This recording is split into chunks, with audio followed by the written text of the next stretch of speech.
Good morning, everybody.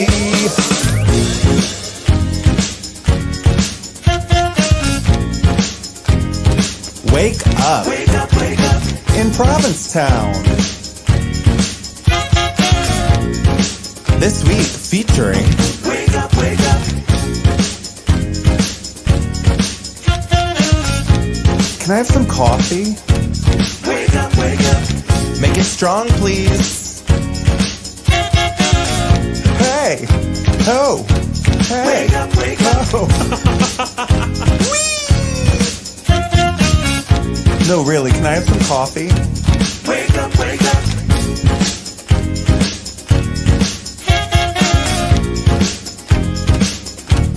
Wake up, wake up.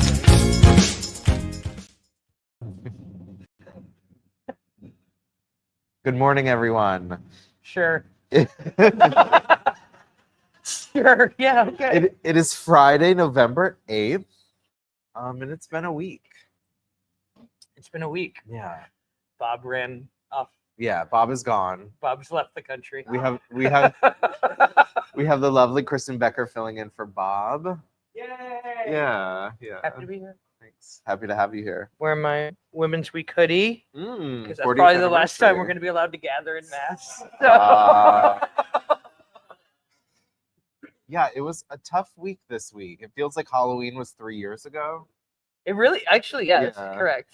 That you remember in 2024 when we had a month and a half of Halloween? It was so long And ago. then things got scary. then things got scary. So the election was this past Tuesday. Oh, yeah. If you didn't know, it's been a weird vibe in town. Well, that's what happens when everyone's afraid they're going to, Yeah, be bullied forever. I know. I don't think anyone quite expected this. It might be because I think people expected that it might not go our way, but I think that no one thought we'd know that night. I think we're all like, all right, well, we're going to have a few days to process this oncoming whatever. And then it just happened so quickly that we all just went, "Hoo!" yeah. At least I did. And so now this is it with, I guess, no recount, which I'm kind of bummed about. I heard the whole thing was rigged. The whole time they're like, it's rigged, it's rigged, it's I'm rigged. like, why didn't we rig it again, guys?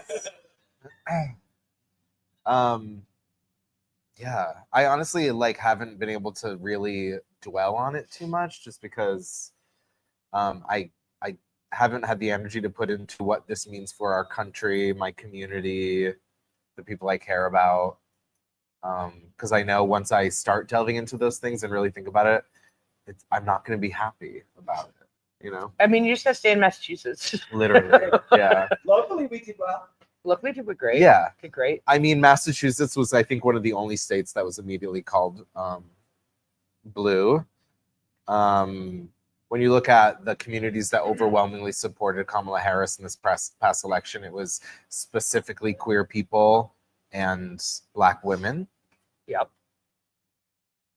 Yeah, I think the hardest part is that people want it. More people wanted this than not. I think that there's one thing to really remember, though, and that is, it's not about us. Did they use that trans ad really was effective for that campaign? But at the end of the day, people are struggling in their pocketbooks. And identity will always come second to, whether somebody can feed their family. Yeah. And regardless of the bullshit they were fed. Can I say bullshit? Great, I did it twice. This is Trump's America, Kristen. You can say whatever. Oh, fuck yeah, you're right. All right. Taking that to town meeting. All right, so what was I saying? Bullshit. No matter what bullshit they've been fed, at the end of the day, these are people who it is a referendum. I know it doesn't make sense because he is the elite that's taking advantage of the poor people, but they were convinced that he's not. And, so we're going to do what we've always done, which is rally around our communities. And I mean, it's not like queer people haven't been doing this for centuries. Yeah. Granted, they have bigger guns now, which is weird. But it's nothing that we haven't been doing. And so donate to Summer Obsessed. Yeah. You know what I mean? Yeah. And it's also it's hard to not be upset, but especially like people of color and queer people, it's like we're used to this, you know? Yeah. We're used to our identities being used as a talking point, and people not caring so much. I guess maybe that's not it, but I do understand. I feel like just if you strip it back to essentially what it is, it's people wanting a change. Like that's the only thing I can really think of that would have motivated people to vote for someone like Trump, because they think he is radical change and he's willing to do things that other people aren't willing to do. I don't necessarily think that is sound logically, but unless you're a religious member of a church, right. But also like people are like, oh, my groceries are expensive, that's why I voted for Trump. And I'm like, what do you think he's going to do about groceries? Lower them, because he said he would, and literally he said he would transform the Supreme Court. He said he would get rid of abortion. He did. So I don't think it's a far stretch. Right. If you're someone who is submerged in East Texas or Central Louisiana or somewhere where the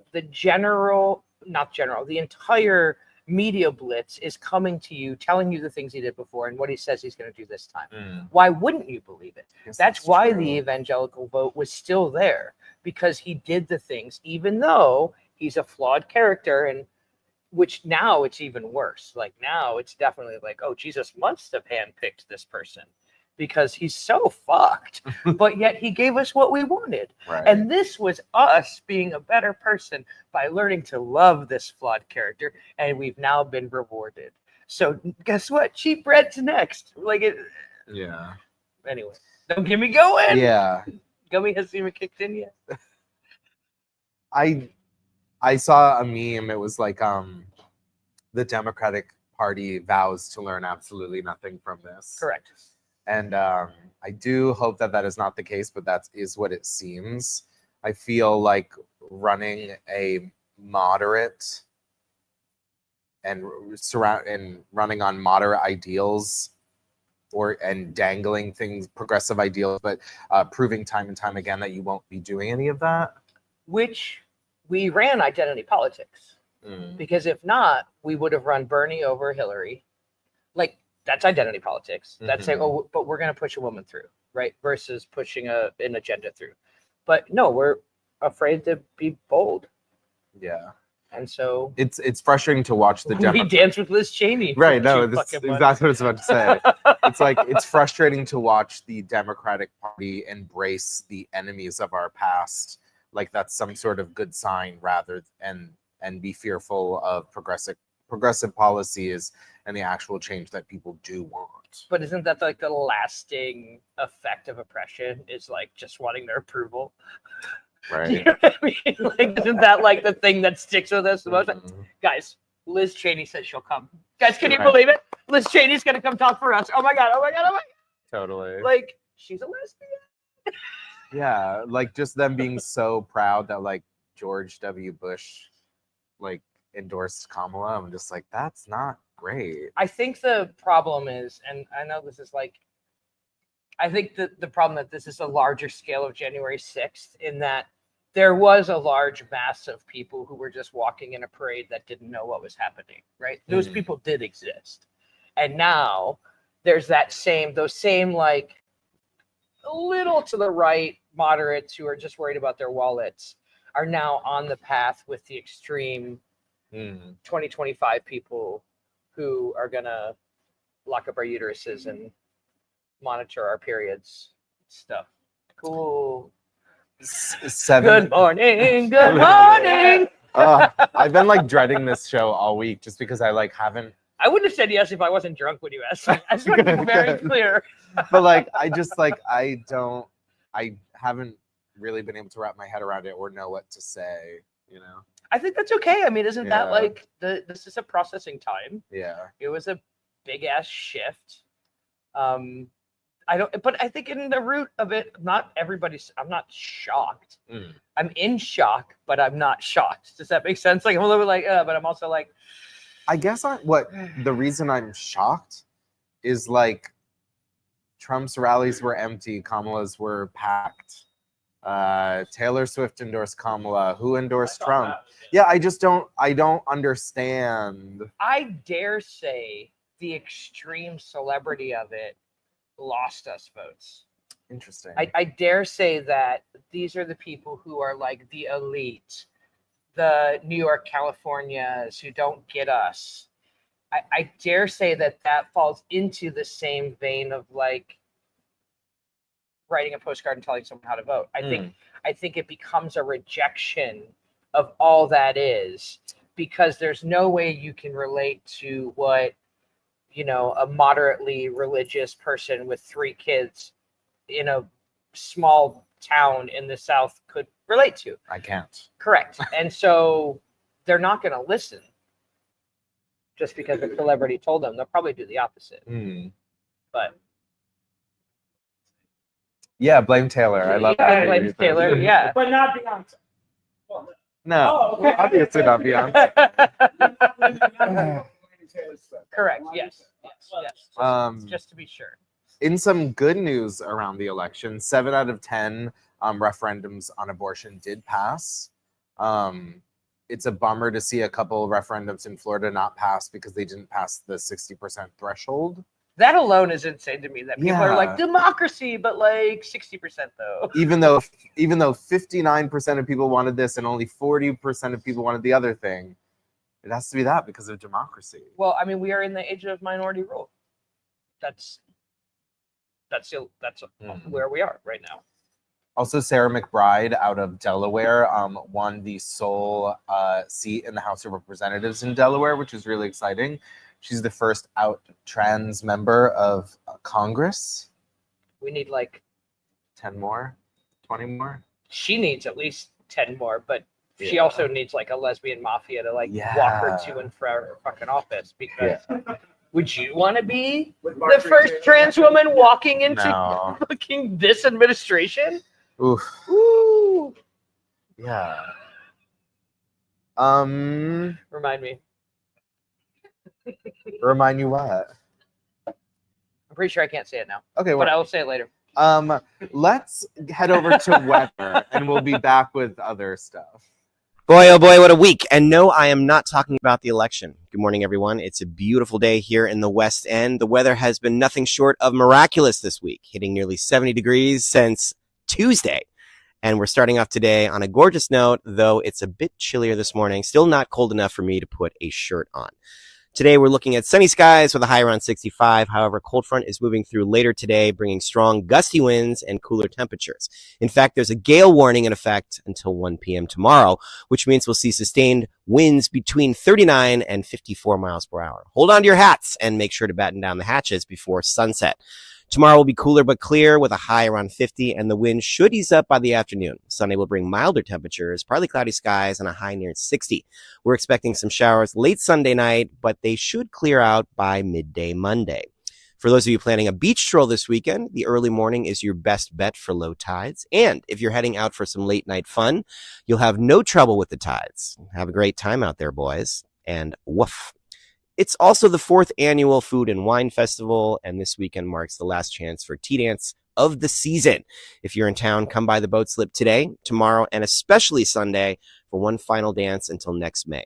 Fun fact, Donna Summer's iconic Last Dance has 2 versions, a radio edit about 5 minutes long and an extended 8-minute version.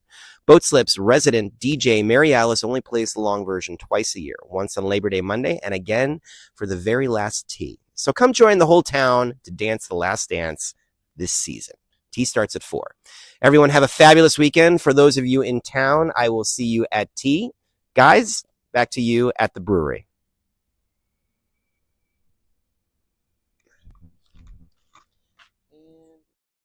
Sean, for the weather, let's talk about happy stuff. It was Halloween last weekend. How was your Halloween? Did you dress up as anything? I didn't. Oh. No. No.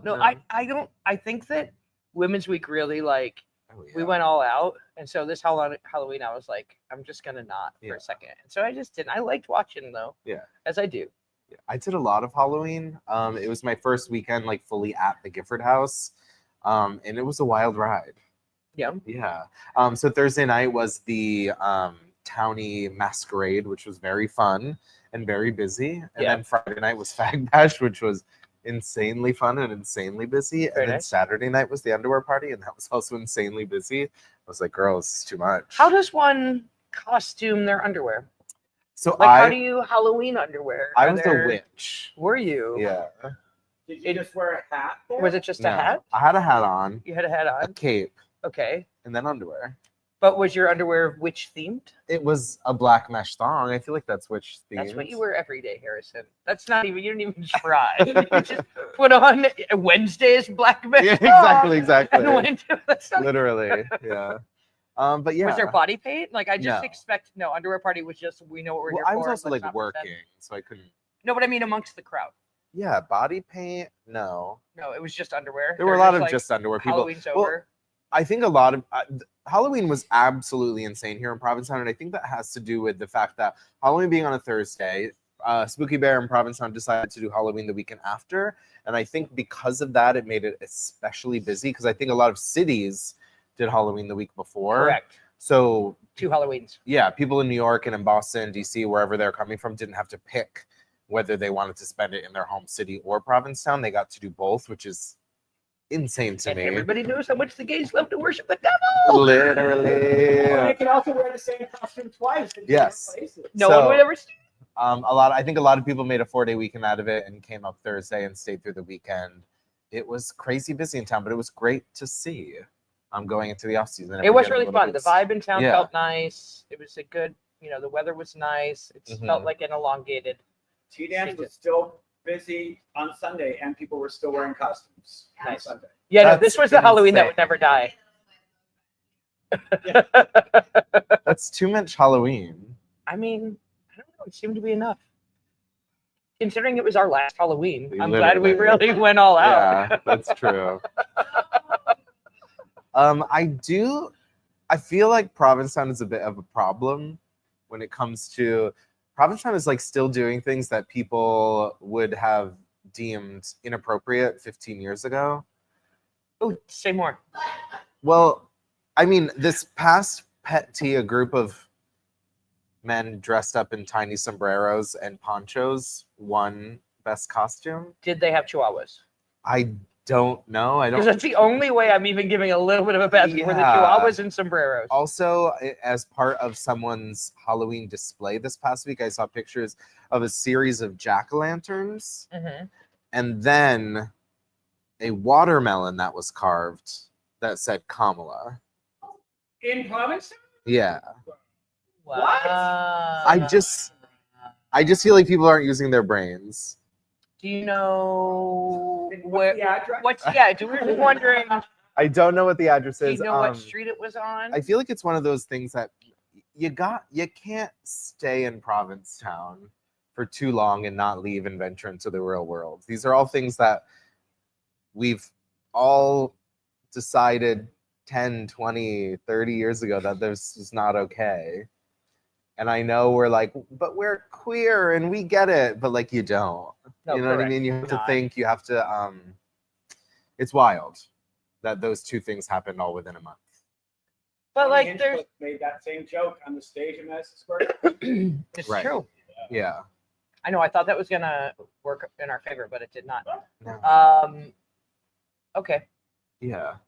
Yeah. So No, not that I don't disagree with you. I just feel like that could also be said for some of the things that happen on stages in this town. There's I rampant, completely agree. like,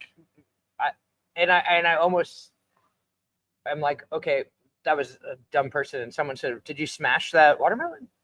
No. What are you doing?" I did not smash the watermelon. All right, next time call me. Perfect. Just let me We'll start know. Just like smashing. start. Patriarchy. Yeah, we'll just start smashing Just that go shit. Just go Gallagher on it. It's the quickest way to teach a lesson. It's just Kristen smash comes it. over with her sledgehammer. Correct. Honestly, no. I would never Gallagher it, but I would drop kick that. I would drop kick it. Yeah, so just think with your brain before doing things. Good news. Yes. A few months ago, this past year, me and Bob hosted we're part of a fundraiser that was raising money to buy the chapel in Truro that was home to a Jamaican congregation. And it was announced this past week that the Conservation Trust of Truro was able to purchase it for $1.5 million. And and that And they are going to congregation sell it to the congregation for $3 million. No, No, the congregation will be moving on a right 30-year back in. Yeah, extended. exactly. Boy, It's but a 100-year lease. Everybody. All right, too far. yeah, that is extra exciting. All right. Let's see. It's also food and wine tasting, or food and wine weekend here in Provincetown.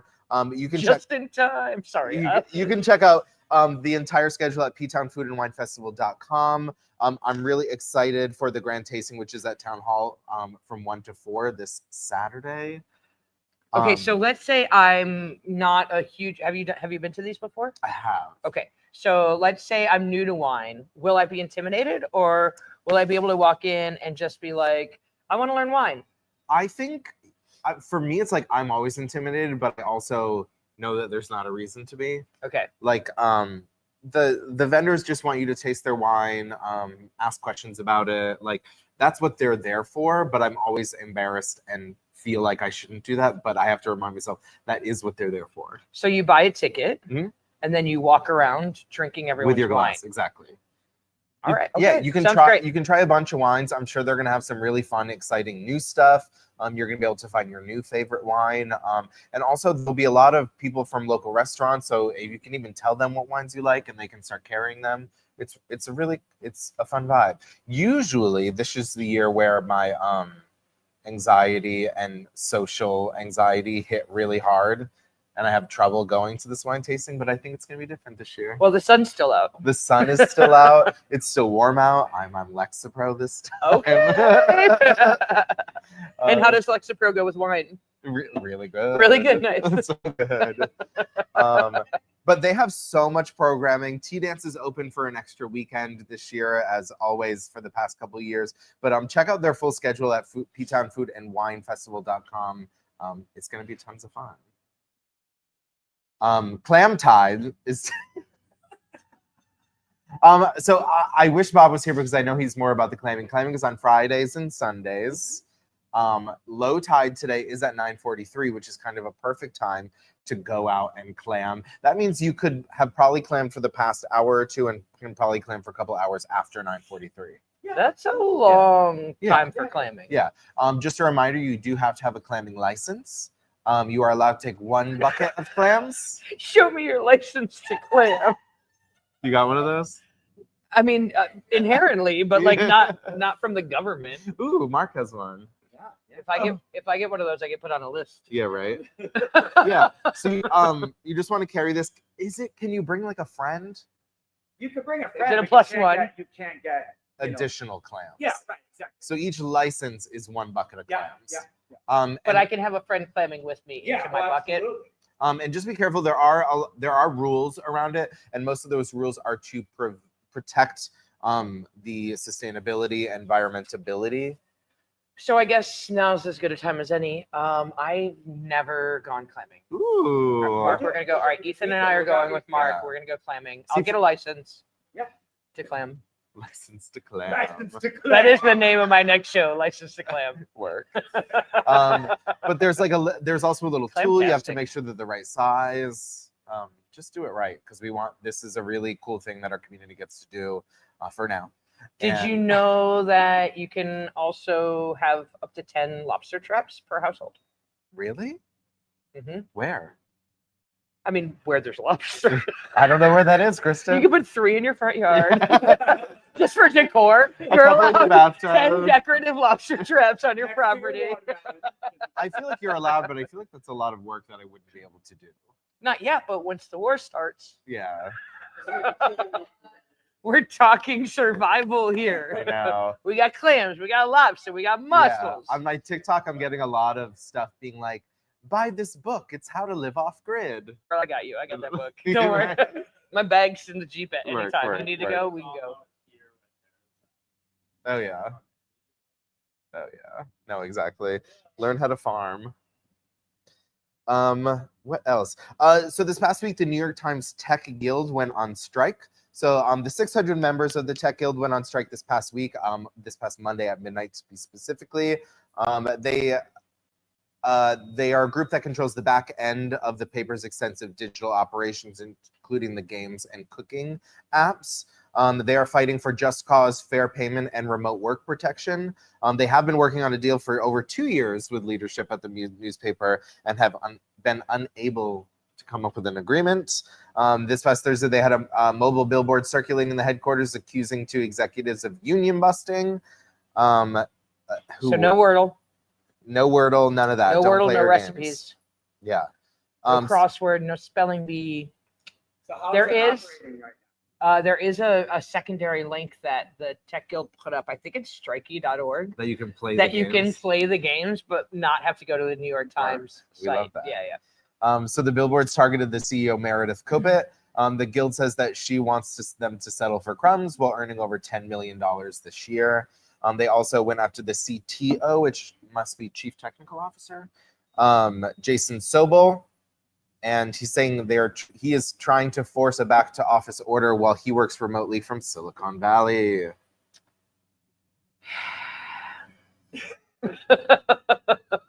Yeah. Now, in theory, one would say that the future will involve more workers' rights. In theory, but that's not what's going to happen. But that's all. That's in theory. That would be what would I'm sure happen. it'll be more rights for CEOs and corporations. Ooh, trickle down. What's going on with basketball? Surely something good happened. Something in women's basketball. The NCAA season started this past week. Okay. Yeah, Nice. that's new and exciting. Yeah. All right. I did. Of course, there's Bad Republic. Cameron Brink, here for it. Cameron Brink. Paige Becker is back. Oh, okay. All right. You know I'm a UConn girl, so Yeah. There is a huge Republican donor Trump supporters that are trying to buy a team in the WNBA. Ooh, how do they play in skirts though? I guess as How do you play pregnant? How do you play pregnant in a skirt? That's wild.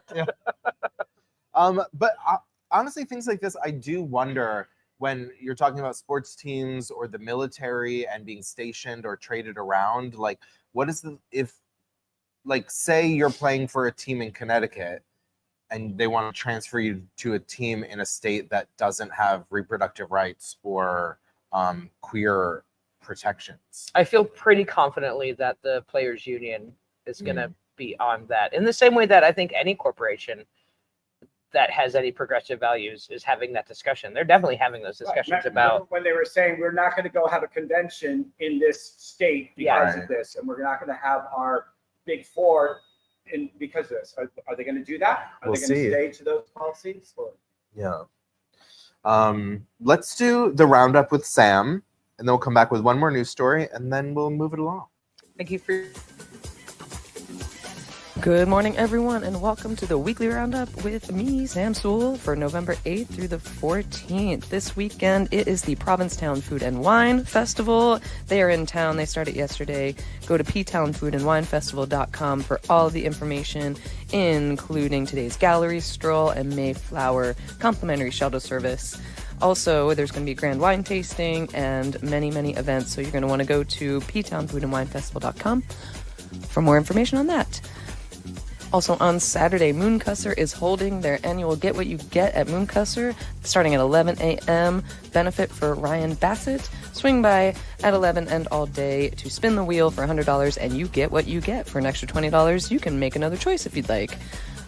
Also on November 9th and 10th, PAM presents a week-long gathering of art historians, artists, and curators whose work converges around art's relationship to land and place. Secure your early bird tickets today at pam.org. It's going to be a great event. Also, the Crown and Anchor, Jonathan Hawkins, Lance Horn, and Drew Sebastian are hosting To All the Men I've Fucked Before. Get your tickets now as it's part of the Food and Wine Festival. Then on Sunday, the film art series is back at Water's Edge Cinema in collaboration with Pam. They're going to do an open reception at 11:30 a.m. and the screening of the first film, The Eight Mountains, is happening at 12:30. Go join Howard Karen and enjoy some film from the film art series. And then later that day, get your Pie Fest on at the Commons starting at 1 p.m. going till 3. It's hosted by Kristen Becker and Delta Miles.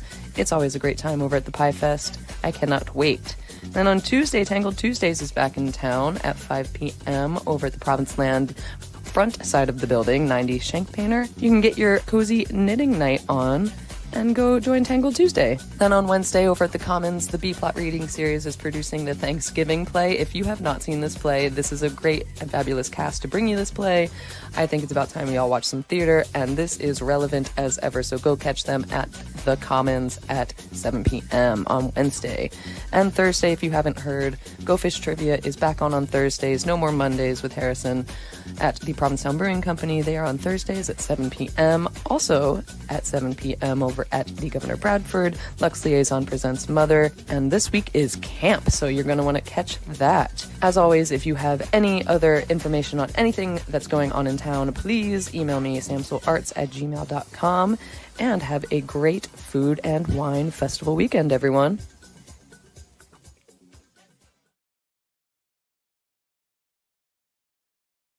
And everyone's like, Thank oh, you that's so so much. nice. Thank you so much, Sam. We do have a lot of stuff going on. I know it's after Halloween and everyone thinks, oh, it's dead, but it's not. Oh, there's more. Yeah, speaking of the Food and Wine Festival, you've got a gig this weekend Yes, I will be that the. involves food. Yes. The best kind pie. Second only to clams. Ain't that Clam true? pie, get it Clam together. pie. Yes, I will be the auctioneer, as I often am. You do at such the- a good job. I love it. It's a great time. At the Commons Pie Fest, and I think there's 14 different pies this year. Crazy. Delta Miles is going to be hosting. Oh, fun. I'm not positive who all the judges are. Usually it's Kelly Fields. Usually usually Rebecca? Rebecca might be a judge this year. I don't know. The judges get mixed Well, up. it's Sometimes usually it was Bob, and Julian. he's out of town now, right? I don't keep track of them. Neither do I. But it's a really fun time. It's all to a good cause. Every pie that gets judged and also gets auctioned off, you can also buy slices of that pie to raise money for the Commons. So it's all pie all day long. Last year you raised so much money. We sold a chicken pot pie for $750 last year, and that's cuckoo. only in Provincetown. Yeah. But in reality, it would cost you close to $700 to buy all the ingredients to make that pie at the Stop and Shop. So I think that Not next year. I think it's a wash. Not next year. Not next year. Groceries Not are next going to year. be Come in. free. Not next year. There won't be any vegetables, but yes, it's all. Vegetables won't be able to grow anymore. No, but you'll get your Trump meal. It'll Yeah. come in a little. sludge. Hey! Lobster pie. Have you heard about the 4B movement? Yes, this I'm like- started in Korea. It did start in Korea, and I was like, how has this not been a thing? Yeah, no babies, Yeah, no men, no dating men, no sex with men, no cooking. No, what's the other one? Marriage. No marriage. so it is No. it's called the 4B movement because it's based on 4 terms in Korean that translate to no marriage, no babies, no dating, and no sex with men. Been living that life, honestly. Been 4B OG over Yeah. here. I love how there was a typo and I put no marriage, no babies, no dating, and no sex with me. I but- mean, that is true though. Yeah, All right, as a man. as a man. Yeah. Right? Oh yeah. No, it's funny that you mentioned that. We'll talk later. But so basically women in America are vowing to take part in this movement after Trump's presidency because of their lack of healthcare, lack of reproductive rights. And to that I say, too fucking late. Yeah. If you would have stopped putting out 4 months ago, Yeah. we wouldn't be in this situation. Yeah. This is retroactive. This is you should have been withholding. Yeah. And also it's the whole like I'm canceling my husband's vote. That's crazy to me. That entire line of marketing was so condescending. I just disliked it a lot. I disliked it a lot. Oh yeah. Psst. Guess Yeah. what? I voted for Kamala. He doesn't have to know what you're doing in there. Like, go fuck yourself. I'm gonna tell my husband who I'm voting for. Right. Because I'm not a concubine. Like, Literally. First of all, did you ever believe I'd say I'm gonna tell my husband? It felt weird when I said it.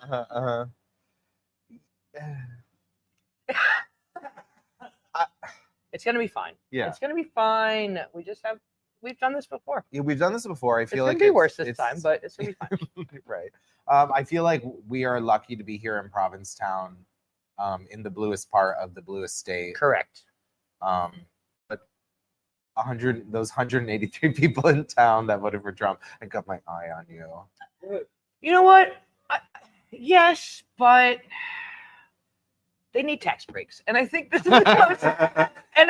is what's happening. And I'm going to say this directly to the camera: if you are one of those people who voted for Trump in this community because of economic reasons, the way to abolish your guilt is to donate to local not-for-profits. Yeah. All that money you saved on your taxes has to be redistributed into the community that is then being attacked by the other parts of the administration. Almost like a tax. Almost like that's what tax. It's literally, want to feel better about your shitty decision? You can do it with money. So, all right. We keep coming back to it. I know. And I think that's true, though. I think that, like, that's the reality. You're doing a weekly show. There's a reality of it. This was the fucking week, and it was terrible. Yeah. For 90% of us, and for 100, whoever's walking around smiling today, Trump voters. Like, it's only 180. You can find them in town because everybody else is just like. And then there's one guy who's like, "Hey, how you doing?" And I'm like, "Tommy, you've never been in a good mood before in your life." No, I was walking out with Todd, and he kept like seeing random people and going 177, just like counting them down. He's like, "There's one, there's one." No, it's literally all the people who are probably building your extra room on your house right now. So, and I know this is a little maybe macabre, but I feel like now you're gonna get macabre. I feel like one of the, I don't want to say good things, but there are so many things that the Biden administration did this past 4 years that were very similar to things that the Trump administration did in the 4 years before, that we were all up in arms about when Trump did it. And now then Biden is, I feel like a Democratic presidency allows a lot of people just to kind of ignore politics like it isn't happening. And I always wondered why, like, a lot of Palestinian advocates were saying vote for Trump. And and now I'm like, wow, it's because people like us will hold him accountable where we wouldn't have held Kamala accountable for doing those things. I mean, that's surely a component of it. Yeah. Yeah. I mean, yeah, I was fully prepared to be like, now that Kamala won, I'm gonna push for progressive policies, and I'm just like, oh, just kidding. Now it's survive. We're gonna survive. Yeah, totally. But as a whole, yeah. Yes, and Ukraine. Oh yeah, 100%. Okay. Yeah. And we're back to depression. Yeah. I don't think I have any other stories. I'll save the gay sheep for next week. Wait, the what? The gay sheep. The gay sheep. Yeah. Yeah, that's probably. We had the pleasure. Sean interviewed Stephen. No, I did. Mark had the pleasure of chatting with Stephen Orr, who is the brand new editor over at Inside Out at the Provincetown Independent. Check this out. Morning, guys. It's Mark, and I'm here in the East End at Suzanne's Garden, and I'm with Stephen Orr, who has now just taken over the editor position at the Independent of the Inside Out section. Oh, wait, yeah. I thought you were going to say I was the new editor of the Independent. No. That's a big job. No, I don't have that job. You have the smaller Yes. job doing Yeah. this one section. Yeah, Well, exactly. all right, let's go into it. What does an editor do? I'm trying to help is the main thing. I have a lot of experience, mainly in magazines, more than newspapers. Although I did work at the New York Times for a while in the fashions of the Times, before it was tea. But the weekly pace of a newspaper, there's a lot of content to do. So my job is to corral the contributors and create a section every week that gets published. And so it's creating a mix of the Inside Out section, which is the B section of the paper. The paper has a news section that's A, Inside Out, which is home garden food, but fishing, horoscope, Yeah. a little bit of like road trip kind of stuff. Soft news or light news. That's what B is and Inside Out is. And then C is Arts and Minds, which is, you know, helping tell the story of this, you know, the artists in this place. So it's a fairly large section. It encompasses a lot of the different aspects. It's 5 to 7 stories a week that, you know, you're trying to get the right mix, and it's very seasonal. For me, the big thing is, it's been interesting, is to bring some of my magazine type experience, which we have a very long lead time in magazines. Like, we'll work at the minimum 3 months in advance, and sometimes a year in advance. If we need, say, fall leaves, we have to shoot them a year in advance, because within a 3-month period you won't do it. So I'm trying to bring some working ahead, so it's not as last minute as a newspaper might normally be, so we can bank some stories. Also, we're developing a new section called Beach House, which has been done twice, that is a kind of somewhat elevated home, garden, and food supplement that comes out in spring and fall. Right. And that one has been more magazine-like in the sense that it's more visual, larger visuals, stuff like that. It gives you a little more breathing room because you have the time to set that up in advance. So and it's printed on whiter and heavier paper than the newspaper is. So it has a bit of a more premium feel, but also in that I don't want to get so high, you know, that it's like too high up and that it's too gentrified and too alienating to what this place is about. So the mix, I call it, is bougie and crunchy. We need some bougie and we need some crunchy.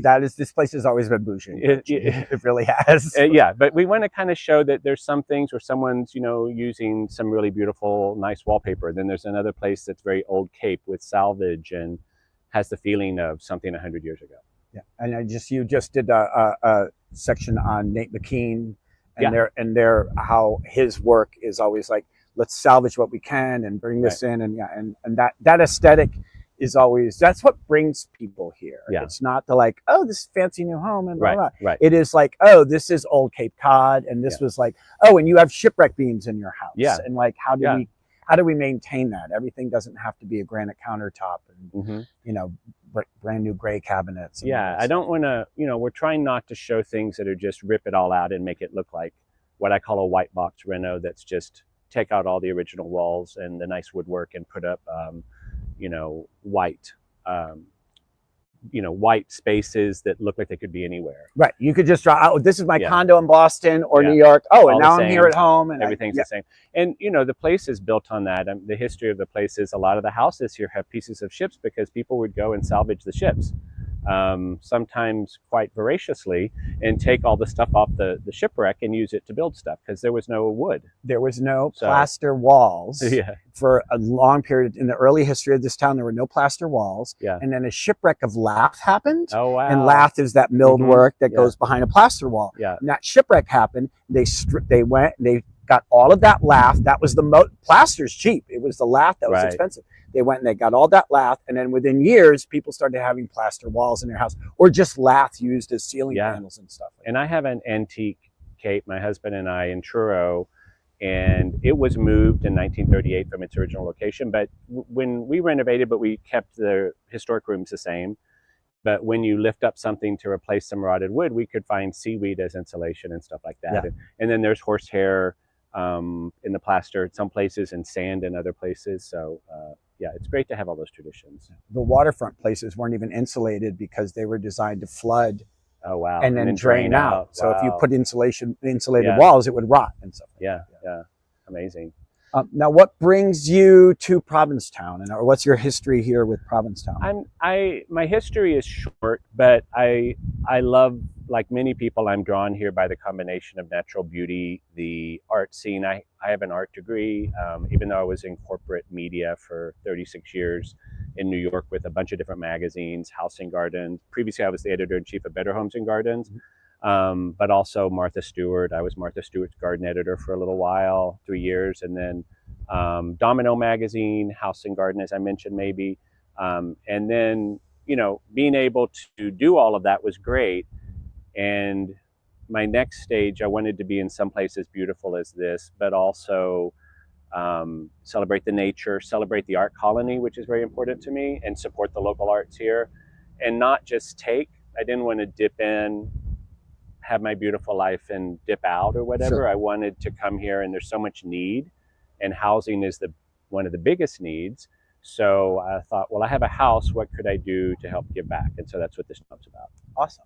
Yeah, because someone with your pedigree of being, at these high-end magazines and coming in to help our little tiny newspaper, which is a fantastic newspaper, as we all know. I mean, it's amazing, and it may be a small newspaper, but it really punches way above its weight as far as its awards. It just won, best newspaper of its size from the New England group of, I don't even know the term yet because I'm more of a magazine person, but the group of people that awards newspapers, and the quality is so high that Ed and Teresa and the team pull off every week, which is unbelievable.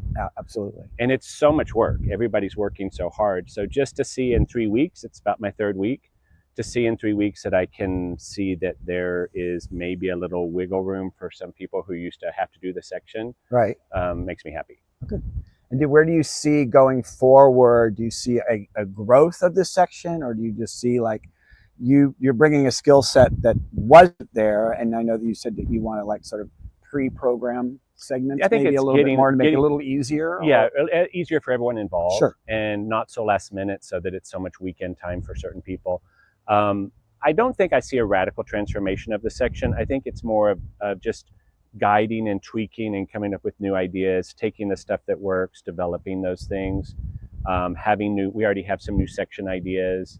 One that I have that I love to celebrate the history. So one is, something like Great Rooms, where it focuses on one room here that most people don't get to see, that's in a private house that's very beautiful, that might be an interesting space to show. We're trying to do things that are practical, like just commissioned a piece on how to stack firewood or store it properly, because I get confused. I mean, I've had lots of different places with fireplaces, and I feel like just leaving it out feels wrong. But then I hear, that's what you're supposed to do. So anyway, I myself am going to learn from this piece that we're going to report from some local purveyors of firewood, like, well, what do you say we should do? Like, what's the best approach? I love that. Even stacking techniques and stuff like that. So it's a combination of inspiration and practicality, which is what I've basically done my whole career. And also, I'd say joy is very important.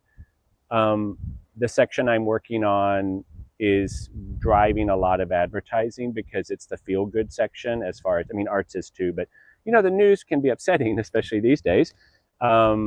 The magazines I've worked at during the pandemic, during the first Trump presidency, all of these things was a way to try to give people a safe space to let their shoulders down a little bit. Even if there's things we have to pay attention to that are very important, it's still vitally important to be happy at home. Yeah. So that's the main goal, is to show people domestic joy or domestic bliss to some degree. Yeah, you can nest, you can tune, you can't tune out, who knows, but at least you can be like, all right, when I close this door, like I can at least breathe because I've curated or whatever the space. And there are plenty of people here that have that, where you go to someone's house and you're like, oh, that wall there is fantastic. And like, oh, you have a, Malakote fireplace in your home. Yeah. So, and like, even encouraging people to, like this week with the news and everything, I want to just go plant bulbs and not be near my phone, not be able to really access my phone because, we're all drawn to them. So getting people off their devices and into a space where they're focusing on their house, a home project, a craft project, or gardening is my goal. Yeah, this is the bulb season. But if you see them on sale, go buy them. Yeah, help your neighbor. Yeah, say, you know what, honey, this is $20. You can't have too many. Yeah, exactly. Let's just spend this money and we'll plant it. And in the springtime, when we're feeling really down, we'll be like, oh, look at the beauty we've created. This place more than ever, because as my friend calls it, January, February, March. Having things that pop up starting in February is very helpful. Yeah. Well, so you're not waiting for summer. That all too brief. Exactly. Well, thank you so much. Thank you for having me, and I hope you enjoy the section. Let me know if you have any pointers. I will be happy to do so. I'll get you into some of these houses that I know the secret. Oh, okay. We're going to talk on that. I need to take notes. If you don't have a subscription to The Independent, by all means, get one. They make a great gift, and support the local journalism project. If you go to localjournalism.org. Thanks for taking the time today. Absolutely. And come out to Susan's Garden. It's beautiful year round, and you get to see this amazing house 20 feet up in the air. Levitating. All the houses in Provincetown will have to be lifted. Yay! Thank you, Mark, Sean, and Stephen, and big congratulations to Stephen on his new position over at Inside Out at the paper. Get a subscription. Please welcome Ruby T. Hi. Ruby T is from the Provincetown Art Association Museum. And museum. I Yes. missed one. You got So it. close. You got the Lovingly important referred to as Pam. Yes. Yeah. Thank you so much for coming in this morning. Thank you so much for having me. Of course. So you've been with the Pam for about 2 years now? Yes. How's that been? It's been great.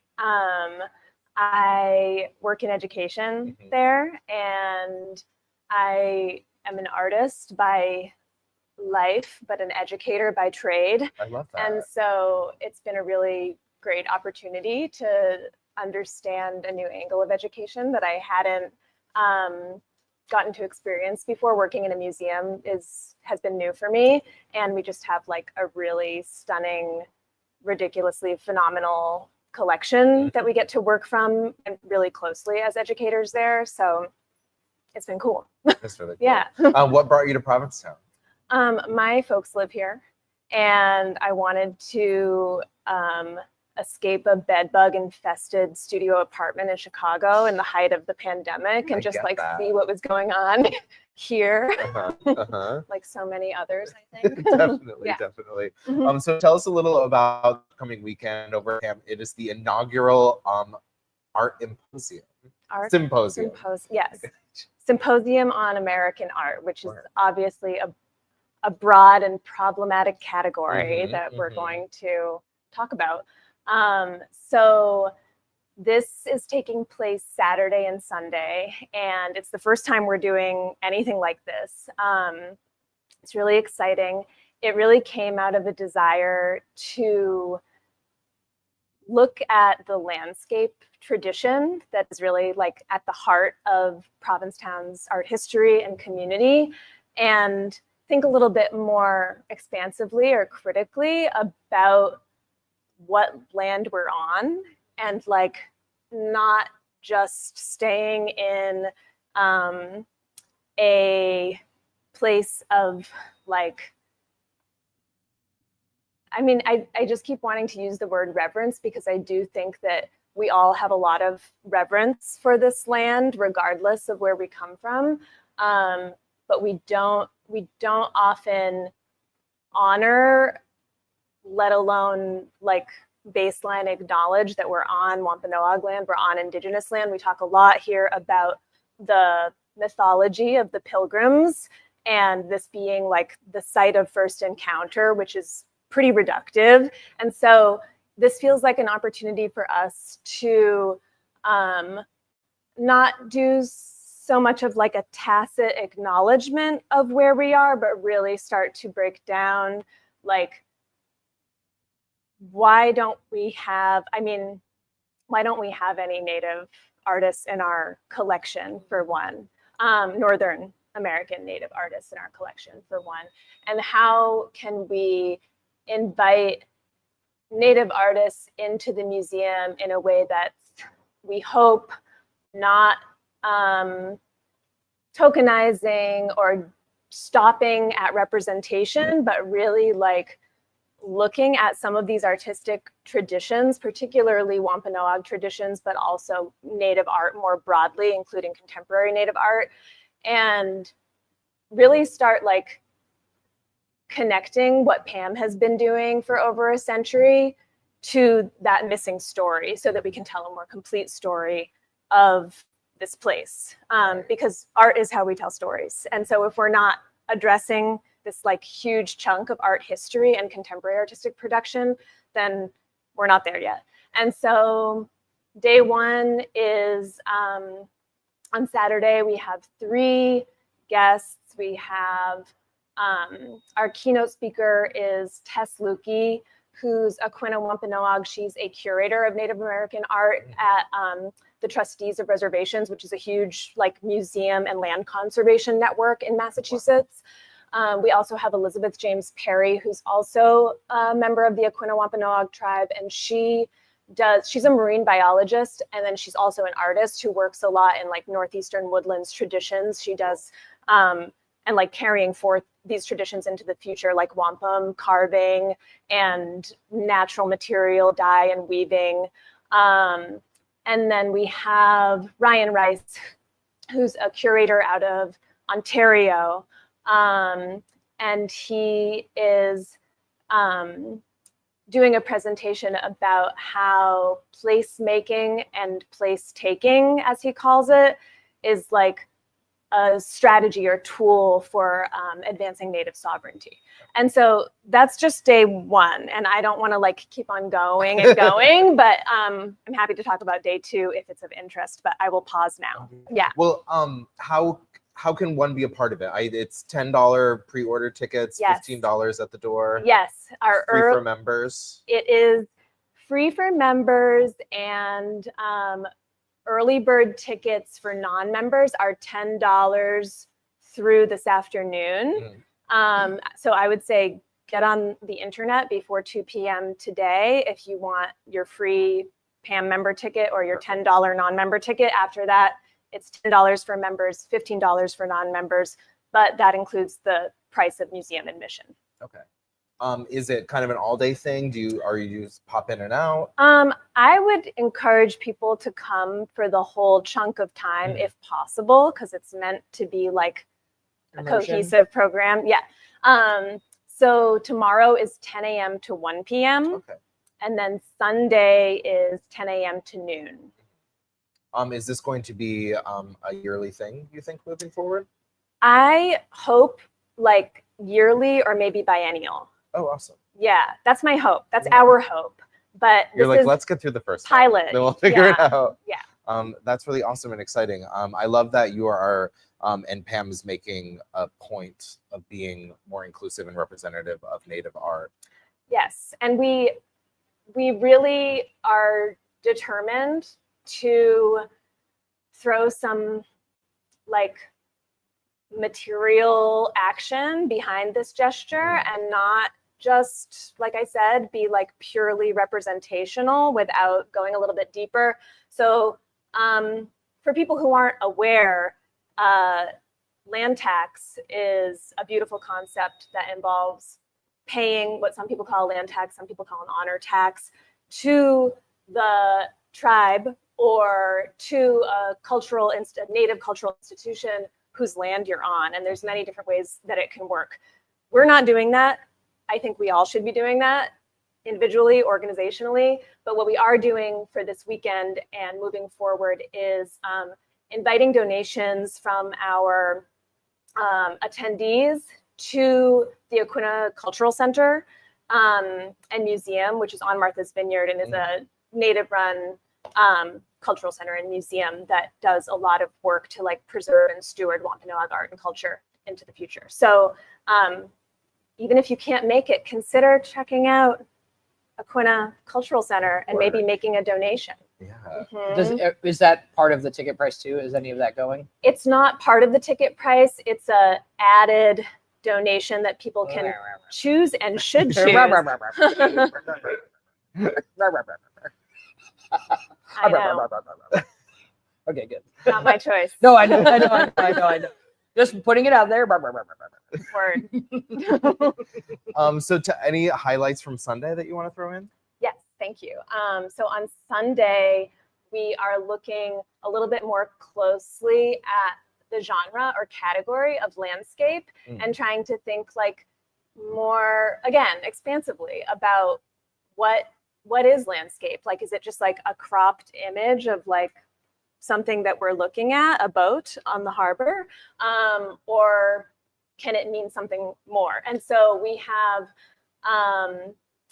3 guests. We have Asia Adomanis, who is a scholar of Asian American mid-century, mostly abstraction, but she is presenting on this artist named Seong Moy, who lived and worked in Provincetown for many years and did these really stunning abstracted landscapes. And so she's going to be digging into like, what does it mean to be abstracting the landscape, and also just learning us about this fabulous artist who I had never heard of, who I was like, damn, this person lived and worked in Provincetown and made these beautiful images. And we actually have several in the museum collection, but we don't get to see them enough. And so then we've got Crystal Ann Nelson, who is presenting, what is the name of their, it's Carrie James Marshall and the Black Landscape Tradition. And so they do a lot of work on their manuscript is called The Audacity of Pleasure. And they're really looking at like aesthetics and joy in what they call quotidian Black space, and like looking at like a 19th century Black romantics landscape tradition, which we also need to know more about. And then we have as our last presenter, Larissa Rogers, who's a sculptor who's doing this really cool, huge public art project in Boston on the Greenway, where she's collecting soil, like literal earth from the community, from community members, and building a sculpture that's an homage to the home of a Black resident who was displaced during the creation of the expressway. And so it's going, that part of the presentation is a lot more about like literal material earth and like community building through sculpture and social sculpture, but we think it connects well to like broader, you know, notions of landscape and placemaking. And so, and that's moderated by a local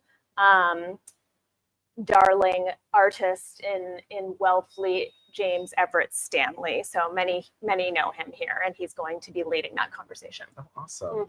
This sounds really interesting. So 10 to 1 on Saturday, yes. 10 to noon on Sunday. Yes. Get tickets, get on their website before 2 if you want to grab a pre-advance ticket, or you can stop by and get a ticket at the door. That's right. Thank you so much for making some time to talk about this exciting Thank you so event. much for coming in. My pleasure. And good luck. Thank you. We also want to say that there are volunteers needed for the lobster pot tree. The setup is next Saturday. You can reach out to Margaret if you want to help. Sure. I just want to say that we continue to be a really incredible community out here on the Outer Cape, and we will be here for each other over the next 4 years. Yeah, what he said. Special thank you to Kristen for co-hosting with me today. A special thank you to our sponsors, the Crown and Anchor, Provincetown Brewing Company, Boat Slip, Shipwreck at the Brass Key, the Provincetown Business Guild, PTV, as well as P-Town Tourism. We will see you next week. And thank you for waking up in Provincetown, wherever you are.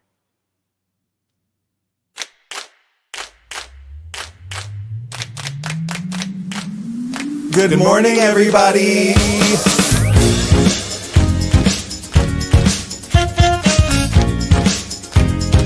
Wake up. Wake up, wake up. In Provincetown.